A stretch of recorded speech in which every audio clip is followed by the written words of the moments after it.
রসগোল্লার মতো বাটির মধ্যে দেখুন ফুলে উঠেছে। গরম জলে সোয়াবিন ভিজিয়ে রেখেছিলাম আর আলু সেদ্ধ করে ওই যে 4 টুকরো করে নিলাম। এবার সোয়াবিনের থেকে জল টল সব নিগড়ে রেখে দিয়েছি। কড়াইতে কালো জিরে ফোড়ন দিয়ে আলু ভাজে নিলাম।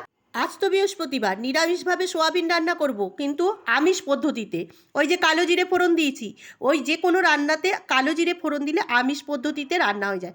এরপরে যা রুটির মশলা লাগে জানেন নিরামিষে, ওই আদা বাটা, জিরা গুঁড়া, ধনে গুঁড়া, লঙ্কা গুঁড়া, নুন, হলুদ, মিষ্টি সমস্ত কিছু দিয়ে বেশ করে কষিয়ে ফুটন্ত জল দিয়ে দিলাম। 5 মিনিটে সোয়াবিনের ঝোল রান্না করলাম। খিদে পেয়ে গেছে, ঘড়িতে বেজে গেছে 1:30। তো চলুন একটু নামানোর আগে গরম মশলা দিয়ে দিলাম। কাজবাড়ির মতো গন্ধ ছাড়ছে।